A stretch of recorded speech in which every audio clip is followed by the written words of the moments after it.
The alarms on my station had never sounded like this before. I am Veltharix Nos, Senior Ambassador of the Chrysalid Assembly, and in 300 years of service to the Galactic Council, I had heard every kind of warning tone our engineers ever built. This one was new. It meant something had appeared in our territory that nobody had approved, nobody had scheduled, and nobody could explain. I rushed onto the observation deck of Council Station Ophira, with my chest plate still half-fastened. Around me, delegates from a dozen worlds were already gathered at the viewport, their voices overlapping in panic. Beyond the reinforced glass, hanging silently in the dark like a blade someone had forgotten to sheathe, was a single ship. It was not large by Council standards. It was not small either.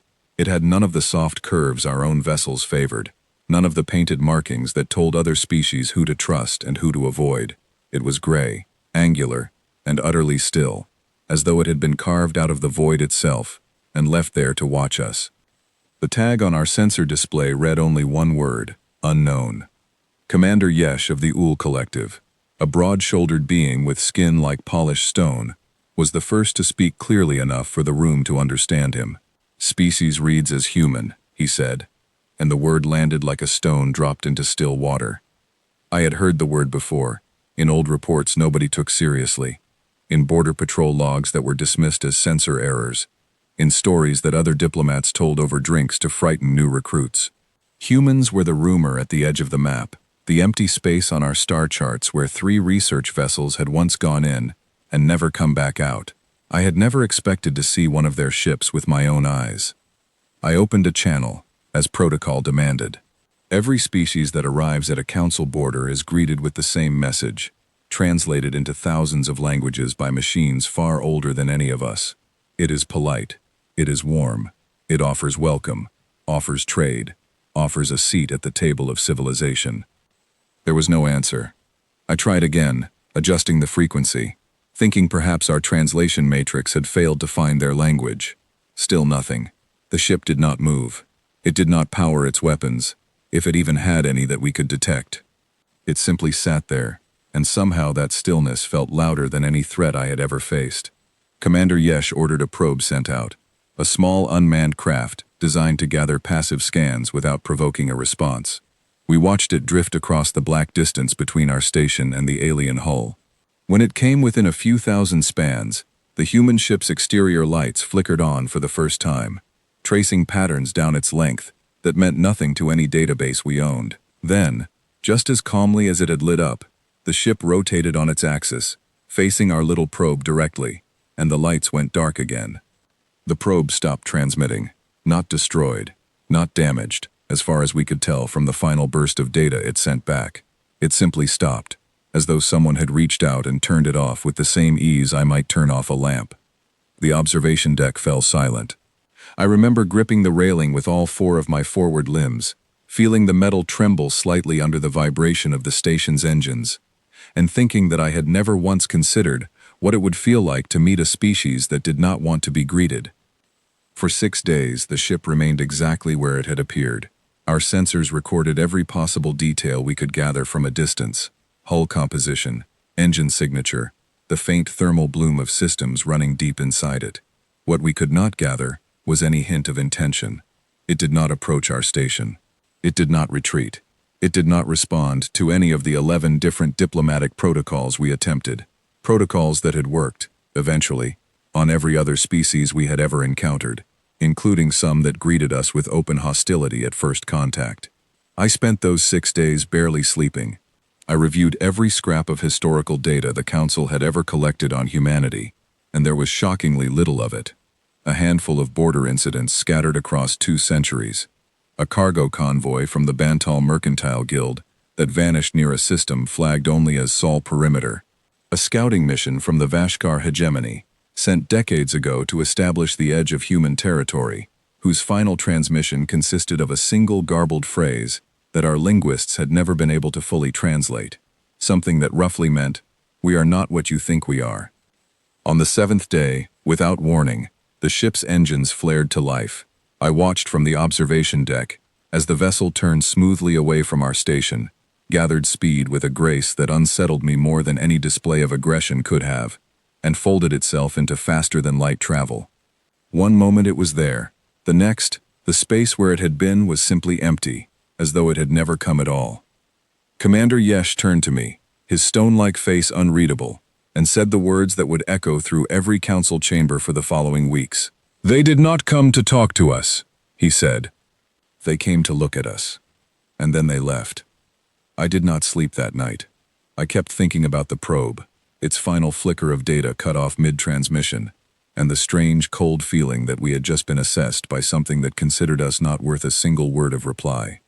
In all my centuries representing the chrysalid assembly among the stars, I had negotiated with proud species and desperate ones, with civilizations eager for alliance and others reluctant to trust anyone beyond their own borders.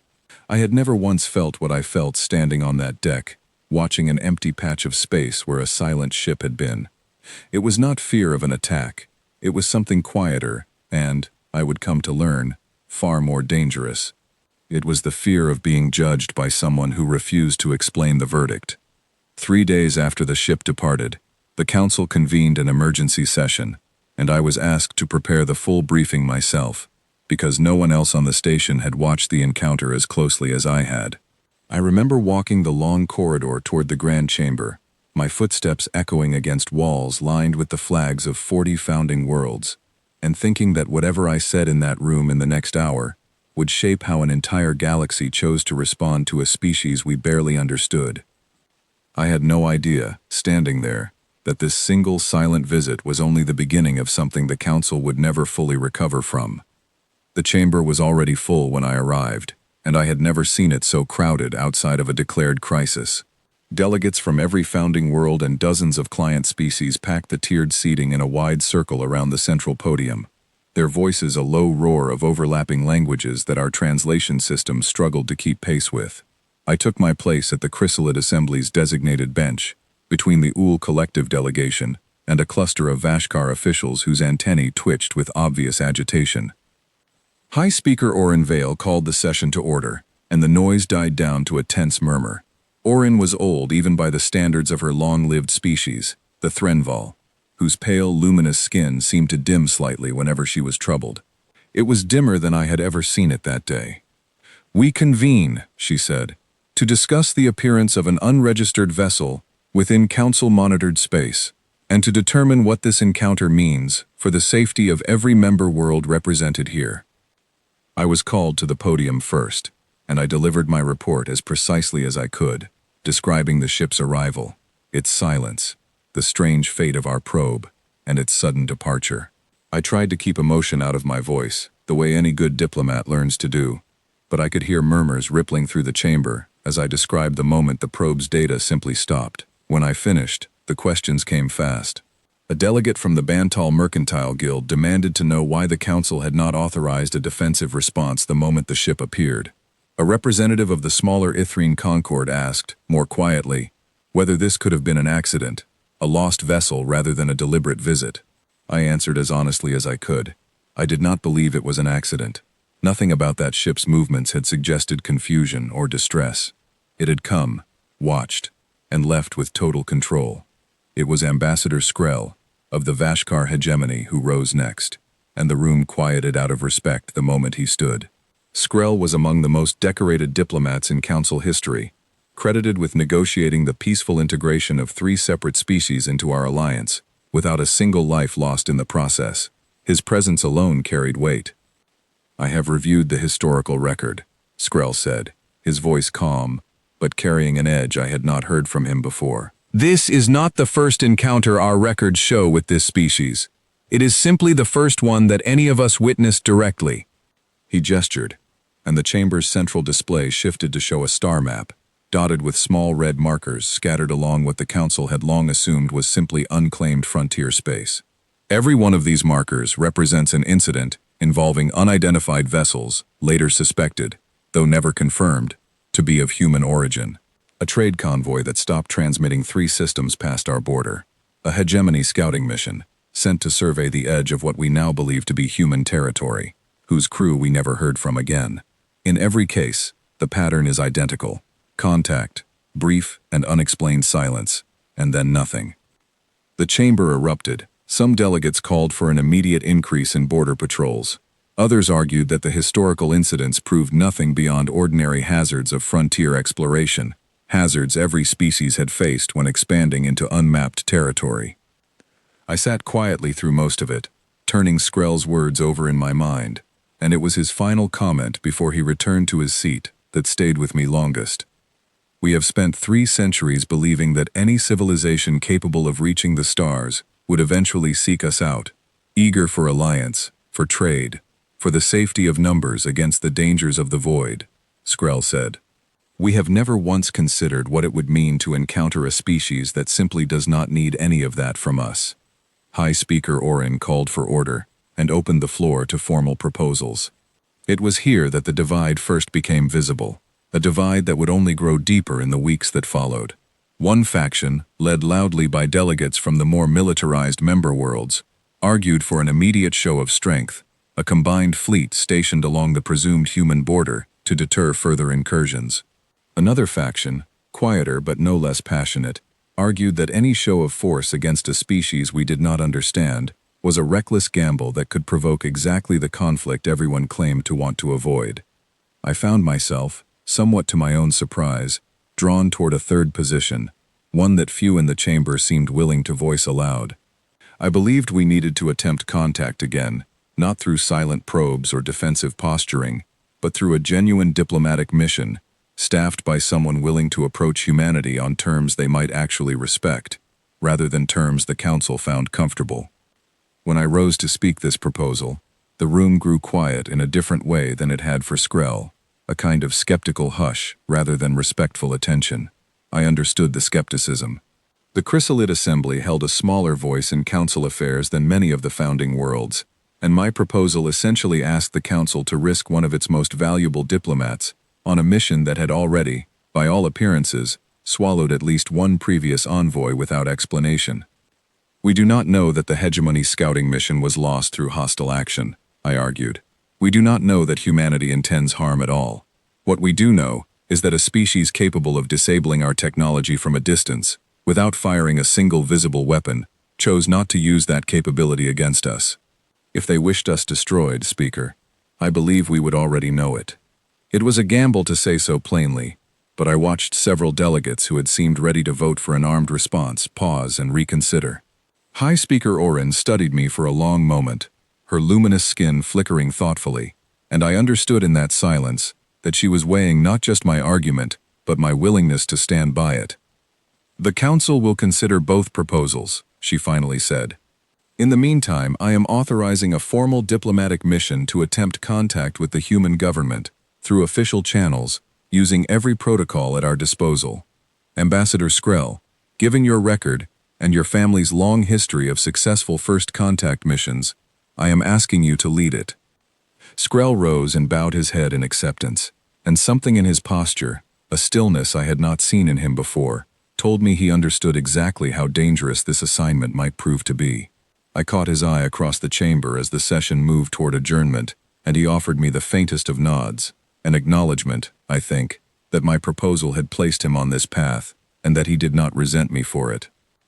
I did not know, as the chamber emptied and delegates filed out murmuring among themselves, that it would be the last time I saw Ambassador Skrell in that room.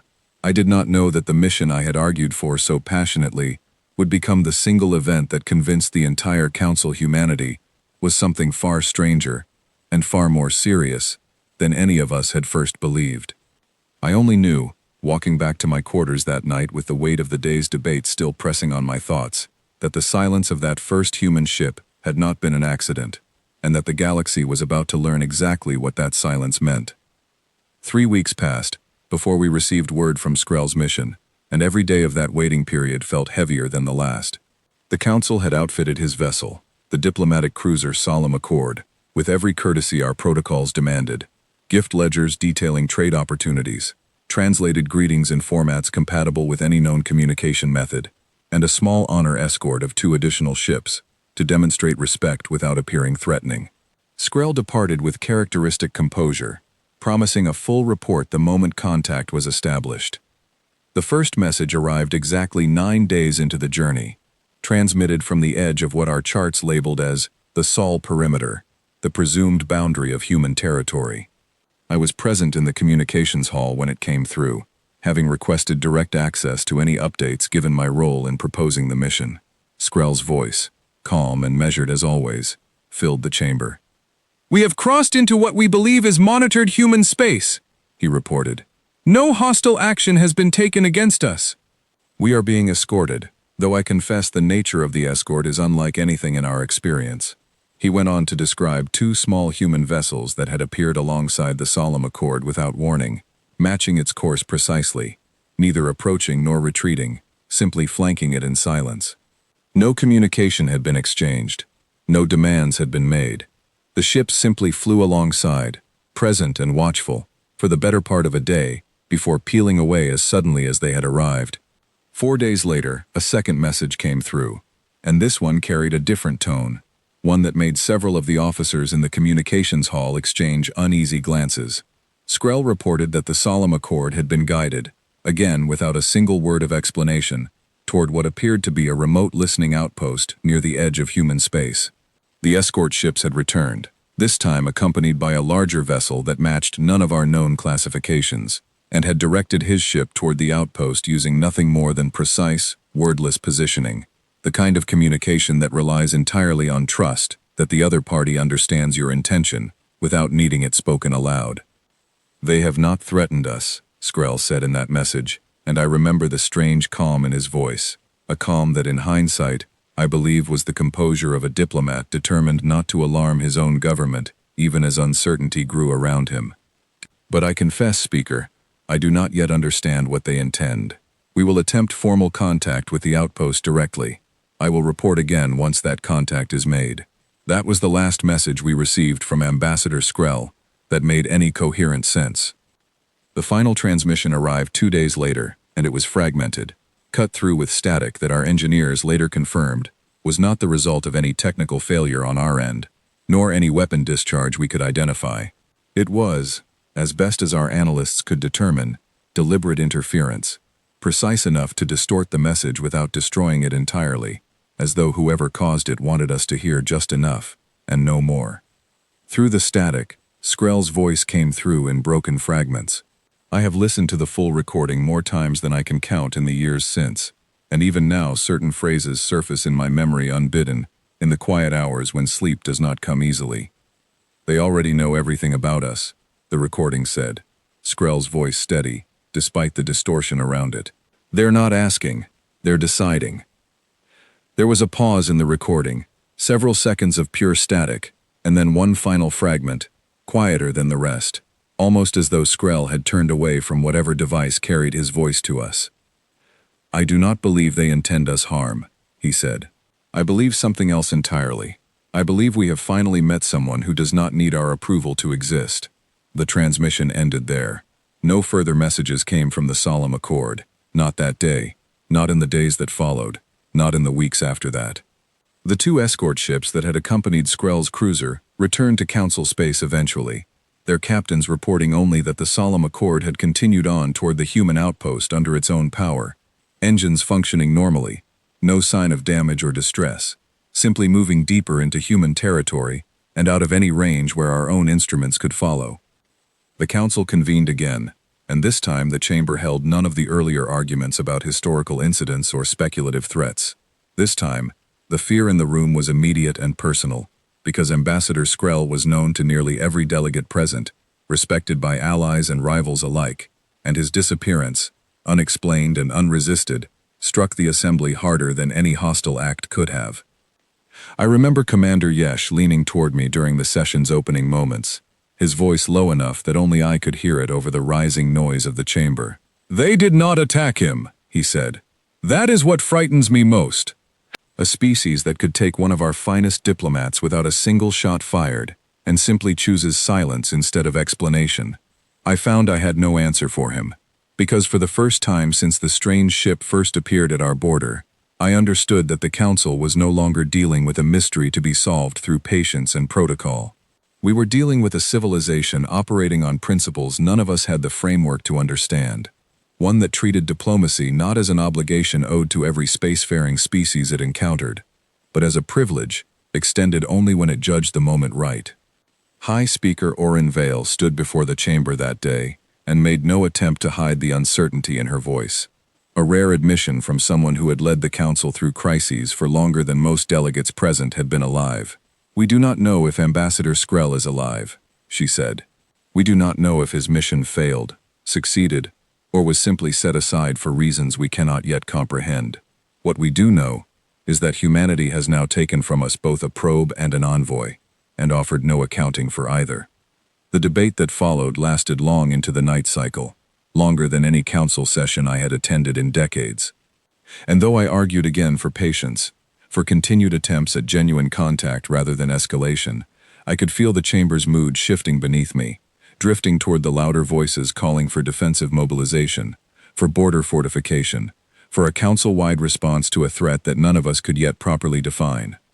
I left that session troubled in a way I had rarely felt in my long career, because I understood, even then, that we were approaching a threshold. The Council had spent 3 centuries building its authority on the assumption that every species eventually needed us, needed our trade networks, our shared defense pacts, our carefully balanced system of mutual obligation. Humanity's silence was not simply rude or careless. It was a quiet, devastating challenge to that entire assumption, and I did not yet know how the Council would survive being proven wrong about something it had never thought to question. What none of us in that chamber understood yet, and what I would only come to fully grasp in the difficult months that followed, was that humanity's silence was never meant as an insult at all. It was something far stranger, something the Council would need to be broken open before it could finally understand.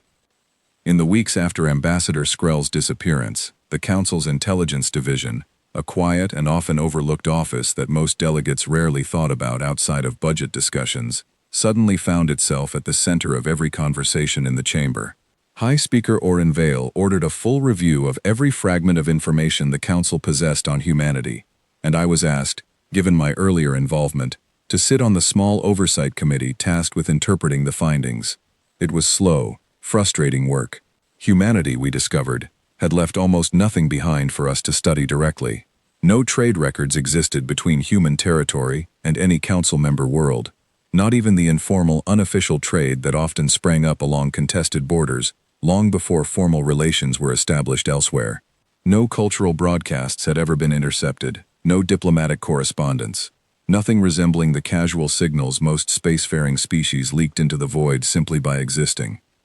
What we did have were fragments, gathered painstakingly from decades of border incidents, damaged sensor logs, and the scattered testimony of traders and scouts who claimed, often in hushed and uncertain tones, to have brushed against the edges of human territory and returned with stories nobody in official circles wanted to take seriously. Dr. Amara Witt, a human linguist working under a research exchange program with the Ithrine Concord, one of the very few members of her species then living and working anywhere within council space, was brought before our committee to help make sense of what little we had gathered. I remember being surprised, almost embarrassed, that it had taken us this long to think of consulting a human directly, though Dr. Witt herself seemed unsurprised by the oversight. "Humanity does not organize itself the way your council does," she explained, standing before our small gathering with a patience that suggested she had expected these questions long before we finally asked them. "There is no single voice that speaks for all of us in matters like this, not in the way your High Speaker addresses this chamber. Decisions involving contact with unfamiliar civilizations are made by a very small number of people, and those decisions are rarely explained, even to other humans." I asked her directly whether she believed Ambassador Skrell might still be alive. She considered the question for a long moment before answering, and I appreciated that she did not offer false comfort simply to ease the tension in the room. "I believe it is more likely than not," she said carefully. "Humanity does not, as a rule, resort to harm as a first response to unfamiliar contact. But I want to be honest with you, because I think you deserve honesty more than reassurance. My people have a long history of taking our time before we decide whether someone is worth trusting. Sometimes that caution looks very much like silence to those on the outside. It was during this same period of investigation that our committee first encountered what came to be known, informally at first and then quite officially, as the silence doctrine. Dr. Witt was the one who gave it that name, though she was careful to note that it was her own interpretation, not an official human policy document, since no such document had ever been shared with anyone outside human territory. From what limited pattern I can trace, she explained, gesturing toward the sparse collection of incident reports our analysts had assembled, it appears that human forces operating near unfamiliar civilizations follow something close to a consistent approach. They observe, they gather information, they do not initiate formal contact, and they do not respond to attempts at contact from outsiders until an internal decision has been made regarding whether that contact serves a purpose worth pursuing. Commander Yesh, seated beside me throughout most of these sessions, asked the question that I suspect every delegate in the room was thinking. A purpose worth pursuing, for whom? For humanity's benefit alone, or for some broader concern? Dr. Witt's answer surprised the room, and it stayed with me long afterward. I do not believe humanity assesses new contacts based on what those contacts can offer us, she said. I believe the assessment is based on something closer to whether that contact can be trusted not to cause harm, to us or to others. It is not a question of usefulness, it is a question of character. The idea unsettled the chamber more than any threat assessment could have. A militarized invader was, in a strange way, easier to understand, because conquest and resource acquisition were motives every species in the Council had encountered before, in one form or another, across their own histories. A civilization that withheld contact, not out of fear or aggression, but out of careful, deliberate judgment regarding whether a species deserved to be spoken to at all, was a concept the Council had no framework for processing. I raised, cautiously, the question that had been troubling me since the very first ship appeared at our border. If this silence doctrine exists as you describe it, Dr. Witt, then what does it mean that Ambassador Skrell's mission triggered such a response? What did his approach reveal to them that so many decades of quiet border incidents did not? Dr. Witt considered this for a long time before answering, and when she finally spoke, her voice carried a weight that told me she had thought about this question long before I asked it aloud. I suspect, she said, that your Ambassador Skrell did exactly what any good diplomat is trained to do. He approached with confidence, with the assumption that any civilization would recognize the value of what the Council offers, and that recognition would naturally lead to open dialogue. I imagine that is precisely the kind of approach my people find most difficult to trust, because it assumes cooperation is owed, rather than earned. The words settled over the committee like a weight none of us quite knew how to carry. For 3 centuries, the Council had operated on the assumption that its authority, its resources, and its carefully built network of alliances made it something every new civilization would naturally want to join. Humanity, it seemed, operated on an entirely different premise, one that placed no inherent value on the Council's structure at all, and judged each interaction purely on its own individual merits. I left that session with more questions than I had arrived with, but one thought remained clearest in my mind as I walked the long corridor back toward my quarters that night. If Dr. Witt was correct, and humanity assessed contact based on character rather than utility, then perhaps the Council's next approach needed to abandon the grand diplomatic ceremony that had defined our first contact protocols for centuries, and instead offer something far simpler and far harder for an institution like ours to provide: honesty, without any expectation of what it might earn us in return. I did not yet know how that realization would be tested, nor how soon. Within the month, an opportunity would arrive that none of us had planned for, one that would place humanity's true intentions on full display for the first time, not through a report or a fragmented transmission, but through direct action, witnessed by Council eyes, on a fringe world that had long been forgotten by everyone except the desperate people who called it home. The fringe world of Calith Reach was not the kind of place that typically drew the Council's attention. It sat at the very edge of monitored space, a modest agricultural colony populated mostly by settlers from the Ithrine Concord who had chosen distance from central authority over the comforts and obligations of Council membership. It had no military presence to speak of, no strategic value beyond the grain it exported to nearby systems, and no reason, under ordinary circumstances, to appear in any report I would ever read. That changed the day a raiding fleet, operating under no recognized flag, descended on Calith Reach with clear intent to strip the colony of everything valuable and leave its people to whatever fate followed. I learned of the attack through an emergency relay that reached Council Station Ophira nearly 2 full days after it began, delayed by the colony's limited communication infrastructure and the sheer distance involved. By the time the report reached my desk, I expected to be reading a grim account of losses too great to reverse. Instead, I found myself reading something that, at first, I struggled to believe. According to the surviving colony administrator, a weathered settler named Owen Marsh who had lived his entire life on Calith Reach, the raiding fleet had been in the process of systematically destroying the colony's defense grid when 3 unfamiliar vessels emerged without warning from the edge of the system. They bore no council markings, they issued no formal declaration of intent, no warning transmission, no request for permission to enter contested space.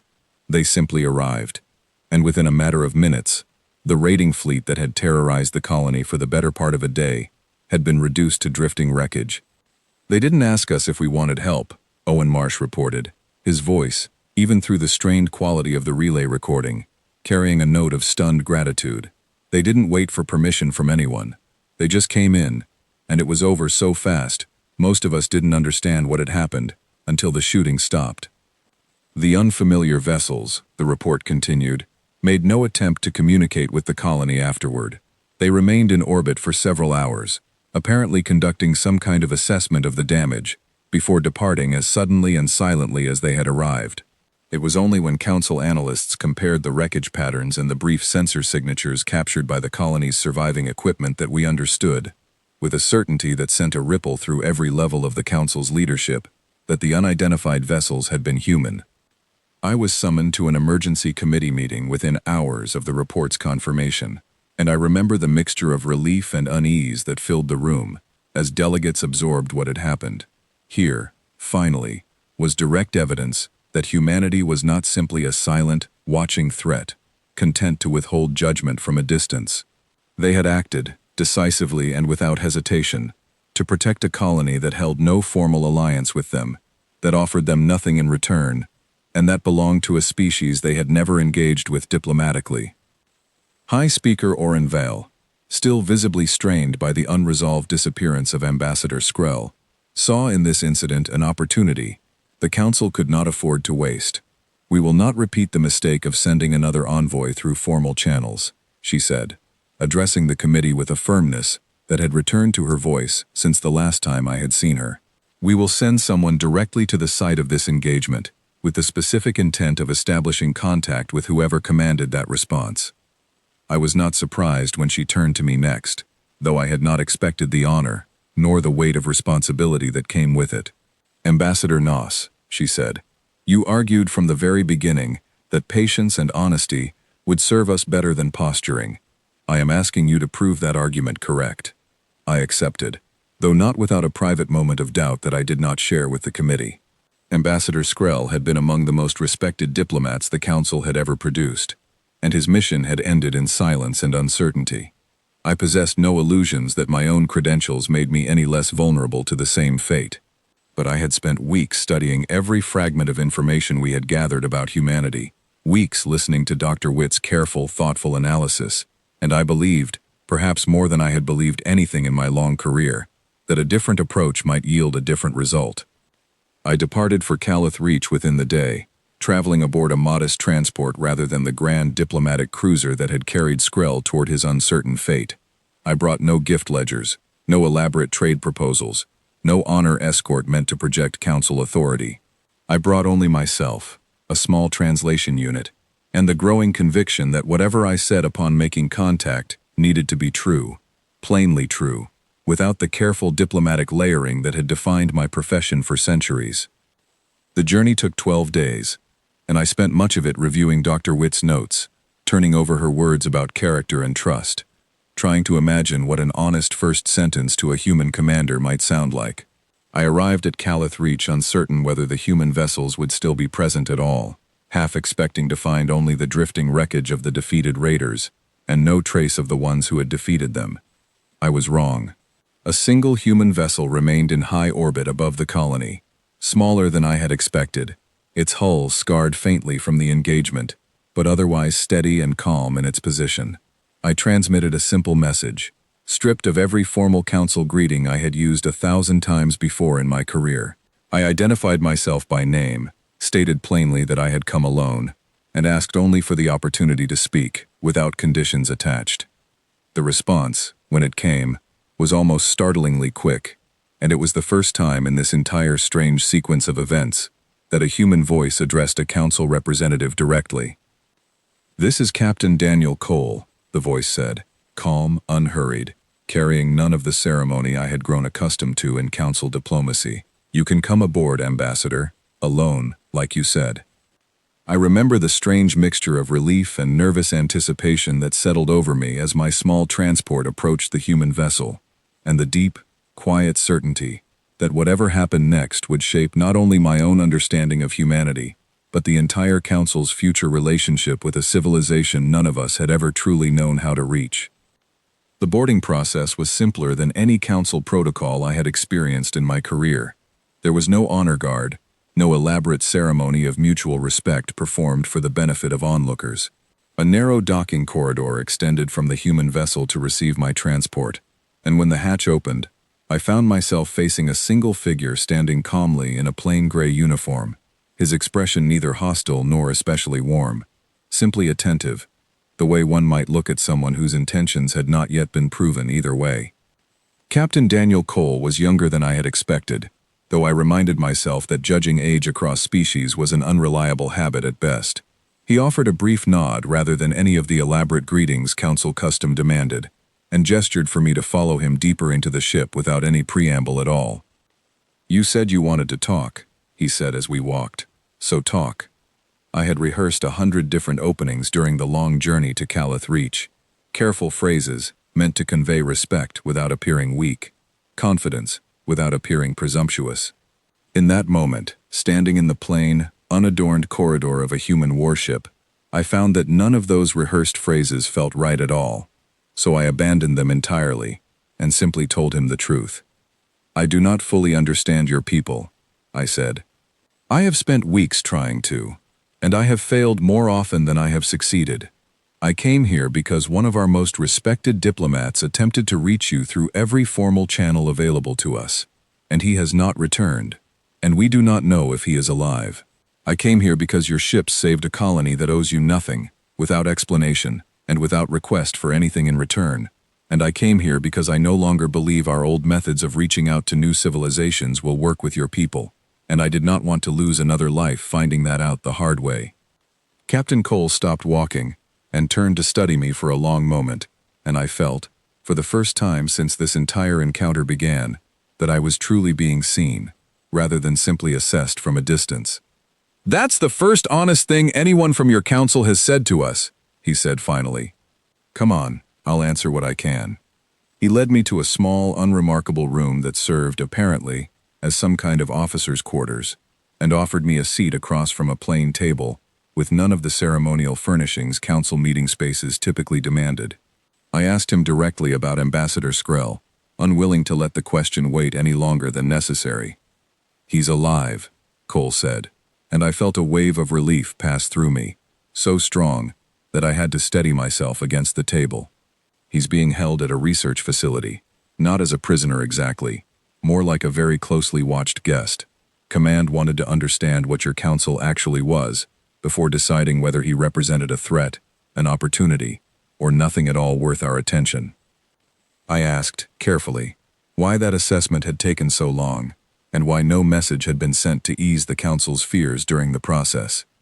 "Because your ambassador arrived acting like our cooperation was something owed to him," Cole said, not unkindly, but without softening the truth either. "Like your Council's approval was a prize we should be grateful for. That's not how trust works for us. We don't extend it because someone shows up with the right paperwork and the right manners. We extend it when we've seen enough to believe it's warranted." I thought of Dr. Witt's words from weeks earlier, her careful explanation of character over utility, and I understood, sitting in that plain, unadorned room, that she had been entirely correct. I asked Cole what, specifically, would have made a different approach succeed where Skrell's had faltered. "Honesty," Cole said simply. "Same as what got you this conversation. Your council has spent centuries building itself as the gatekeeper, every new species has to go through. We don't work that way. We don't need your trade routes, and we're not scared of your fleet, but we also don't want a fight we can avoid, and we don't like watching people get hurt when we could have stepped in. That colony back there didn't need to lose everything, because nobody with the ability to stop it wanted to get involved without a formal invitation first.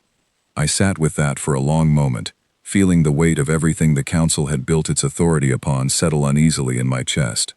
I asked him finally, the question that had been building in me since the very first silent ship appeared at our border months earlier. I asked him why humanity had refused, for so long, to simply speak to us plainly, rather than allowing so much fear and uncertainty to grow in the space where honest communication should have been. Captain Cole considered the question carefully before answering, and when he finally spoke, his voice carried none of the calculated diplomacy I had grown so accustomed to across my long career. Only a plain, unguarded honesty that struck me more forcefully than any carefully worded council statement ever had. Because most civilizations we've met only want to talk to us once they realize we're strong enough to matter, he said. They don't want an equal. They want an ally, powerful enough to be useful, or an enemy, weak enough to be no threat. We were waiting to see which one your council would decide we were. You're the first person who came looking for something else entirely.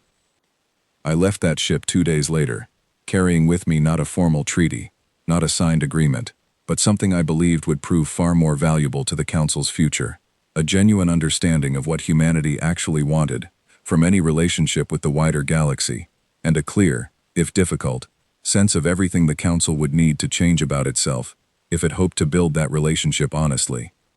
What I did not yet know, as my transport pulled away from the human vessel and began the long journey back toward Council space, was how deeply that understanding would divide the very institution I had served for 3 centuries, nor how close the Council would come to tearing itself apart before it finally learned to accept the truth Captain Cole had offered me so plainly, in a room with no ceremony at all. My return to Council Station Ophira was met with an urgency I had not expected, and within a single day of my arrival, I found myself once again standing before the full assembled chamber, delivering a report that I knew would not be received warmly by everyone present. I told them everything: Ambassador Skrell's survival, the reasoning behind humanity's prolonged silence, and Captain Cole's blunt assessment of the Council's long-standing approach to first contact. The Chamber's reaction split almost immediately along lines that had been forming since the very first silent ship appeared months earlier. Delegates from several of the more militarized member worlds seized on the news of Skrell's captivity, however gently Captain Cole had described his circumstances, as proof that humanity could not be trusted, regardless of any explanation offered. A representative from the Bantal Mercantile Guild rose to argue, loudly, that no civilization holding one of our diplomats against his will, however comfortable his conditions, deserved anything but a firm and immediate response. I countered as calmly as I could, reminding the chamber that Skrell remained alive specifically because humanity had chosen restraint over aggression, even when faced with a diplomat whose approach had, by their own account, triggered genuine distrust. But I could see, even as I spoke, that fear made for a more persuasive argument than patience did, especially among delegates who had spent their careers believing the Council's authority was simply a fact of galactic life, rather than something that had to be earned anew with every new civilization it encountered. Commander Yesh, to his credit, stood firmly beside my position throughout the debate that followed, and it was his measured, steady voice that eventually helped tip the chamber away from the most extreme proposals being floated that day. We have direct evidence, he reminded the assembly, that this species used overwhelming force to protect a colony that offered them nothing in return. If humanity intended conquest, Speaker, they have had every opportunity to begin it, and have instead chosen restraint at every turn. I would ask this chamber to consider what kind of threat behaves that way. Still, the divide did not close easily. Over the following weeks, I found myself increasingly drawn into private negotiations far messier and more exhausting than any formal council session, meeting individually with wavering delegates, explaining Captain Cole's words again and again, trying to help others see what had become so clear to me in that plain, unadorned room aboard his ship. Some came to understand. Others, driven by old fears and older rivalries within the Council's own membership, remained convinced that any acknowledgement of humanity's legitimate grievances represented weakness the council could not afford to show. It was during this tense period that I first became aware of a faction operating with far more troubling intentions than simple caution. A small but influential group of delegates, whom I will not name individually here, out of respect for the difficult political reckoning that followed, began quietly advocating for actions designed not to protect the council from a genuine threat, but to manufacture a conflict with humanity that would justify a permanent military buildup along the border, one that would, not coincidentally, consolidate significant power and resources under their own influence. I discovered their intentions almost by accident, through a private conversation with a junior aide who came to me in confidence, deeply troubled by proposals she had overheard being discussed outside official channels. Plans were being drafted, she told me, for a provocation along the Sol perimeter, a deliberate incident that could be blamed on humanity, regardless of its true origin, timed specifically to occur while public sentiment across the council remained uncertain and fearful. I brought this information directly to High Speaker Oren Vale, and I watched her expression shift from weary concern to genuine alarm as I laid out what I had learned. "If this is true," she said quietly, "it would represent the gravest betrayal of council principles in living memory. Not humanity's silence, Ambassador, but our own leadership choosing fear and self-interest over the safety of every species under our protection." Together, we worked quickly and carefully to expose the plan before it could be carried out, gathering enough verified evidence to bring the matter before an emergency ethics tribunal, rather than allowing it to unfold in secret. The process was ugly, and it damaged trust across the chamber in ways that took a long time to heal, but it also, I believe, marked a genuine turning point. Delegates who had been wavering between fear and understanding were confronted directly with proof that the greatest danger facing the council was not humanity's silence at all, but the willingness of some among our own leadership to manufacture conflict rather than face the harder, more honest work of change. In the aftermath of that difficult reckoning, something shifted in the chamber that I had not felt since long before the first silent human ship ever appeared at our border. Delegates who had spent weeks arguing for military escalation began, slowly and often reluctantly, to ask different questions. Not how do we defend ourselves against this threat, but how did we become an institution capable of nurturing the kind of fear and self-interest that had nearly led us into a manufactured war? High Speaker Oren Vale called for a full review of the Council's founding principles, the first such review in generations, and I found myself, somewhat unexpectedly, at the center of that process, tasked with helping draft language that reflected not the old assumptions of Council authority, but the harder, more honest standard that Captain Cole had described to me so plainly in that unadorned room aboard his ship. It was during this period of difficult, necessary change that word finally arrived of humanity's response to everything that had unfolded, not through another silent ship, not through another unexplained departure, but through a formal transmission, the first of its kind the Council had ever received from human authorities, requesting a meeting on terms that would, at last, be discussed openly, honestly, and as equals. I did not yet know exactly what that meeting would demand of the Council, nor how completely it would reshape the institution I had served for 3 centuries.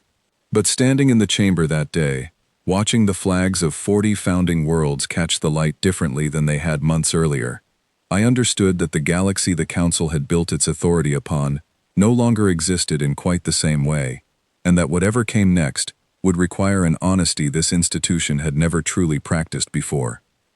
The day humanity's envoy arrived at Council Station Ophira, I felt none of the fear that had gripped the chamber during that first silent visit months earlier. Word had spread quickly across every member world that a formal human delegation was finally coming, not to observe from a distance, not to vanish into silence after a single unexplained encounter, but to sit across from the Council and speak directly, on terms that both sides had actually agreed upon in advance. I was asked to stand at the entrance of the Great Chamber when the delegation arrived, a small honor extended to me in recognition of the role I had played in bringing this moment about, though I confess I felt the honor belonged just as much to Captain Cole, to Dr. Witt, and to every quiet, patient conversation that had slowly worn away at the old assumptions the Council had carried for so long. The envoy who stepped through the chamber doors was a woman named Grace Whitfield, introduced simply as a representative of human civilian government, without any of the elaborate titles council custom typically demanded. She carried no honor guard, no elaborate gifts meant to demonstrate wealth or power, only a small case of documents, and a calm, steady presence that reminded me immediately of Captain Cole's own unhurried manner. Ambassador Skrell walked beside her, and I will admit that seeing him alive, healthy, and composed after so many months of uncertainty affected me more deeply than I had expected. He caught my eye as they entered the chamber and offered a small, genuine smile, the first real warmth I had seen from him in longer than I could remember. High Speaker Oren Vale welcomed the delegation with none of the grand ceremonial language that had defined council greetings for centuries, choosing instead a simple, direct welcome that I suspect had been carefully considered in advance, a deliberate reflection of everything we had learned about how humanity preferred to be approached. Grace Whitfield thanked her briefly, and then, without further preamble, laid out exactly why she had come. "We are not interested in joining your council," she said plainly, and I watched several delegates shift uncomfortably at the directness of the statement. "We never have been. What we are interested in is making sure that the fear your institution has been operating under, fear of us, and fear among yourselves, does not continue to put innocent people at risk, the way it nearly did on Calith Reach, and the way it nearly did through actions some of your own leadership considered taking against us directly." The chamber fell into an uneasy silence, and I understood that word of the manufactured conflict plot had reached human ears as well, likely through channels far more sophisticated than anything the council itself possessed.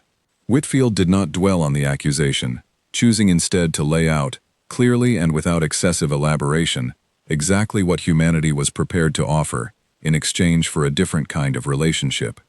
Full transparency regarding human capabilities and intentions along the border, shared not as a gesture of submission, but as a foundation for mutual trust. A standing agreement that any distress signal from any council world, member or not, would receive a response from nearby human forces when circumstances allowed, without requiring formal invitation or lengthy diplomatic approval first. And in return, she asked for something that I suspect very few delegates in that chamber had ever expected to be asked for at all: an end to the council's long-standing practice of using diplomatic relationships as tools of leverage and control over smaller, less powerful member worlds. "We have watched how your council treats its weaker members," Whitfield said, her voice calm, but carrying an unmistakable weight. "We have seen trade agreements structured to keep smaller worlds dependent, rather than genuinely supported. We have seen diplomatic favor extended and withdrawn, based on political convenience, rather than actual need. If we are going to exist alongside your council, even at a distance, we are not willing to pretend we haven't seen that, or that it doesn't matter to us." I watched the chamber absorb this challenge, and I understood, more clearly than I ever had before, the deeper truth beneath everything that had unfolded over the preceding months. The galaxy had not feared humanity because humanity refused diplomacy. The galaxy had feared humanity because humanity, once it finally chose to speak, would not allow the council to continue pretending that its old methods of quiet manipulation and self-interested control could remain hidden any longer. High Speaker Oren Vale rose to respond, and I watched her consider her words carefully, aware, I believe, that whatever she said in that moment would define the council's future far more significantly than any treaty language ever could. "We have much to answer for," she finally said, and I heard genuine humility in her voice, a quality I had rarely encountered from council leadership across my long career. "I cannot promise this institution will change quickly, or without difficulty, but I can promise you that we have already begun asking the questions we should have been asking long before your ships ever appeared at our border." The negotiations that followed over the coming weeks were neither simple nor entirely comfortable, and I do not wish to suggest that every delegate embraced the coming changes with open enthusiasm. Old habits of leverage and control did not dissolve overnight, and there remained, even after everything that had happened, a stubborn faction within the chamber that resented what they viewed as humanity dictating terms to an institution far older and, in their eyes, far more established than any human government could claim to be.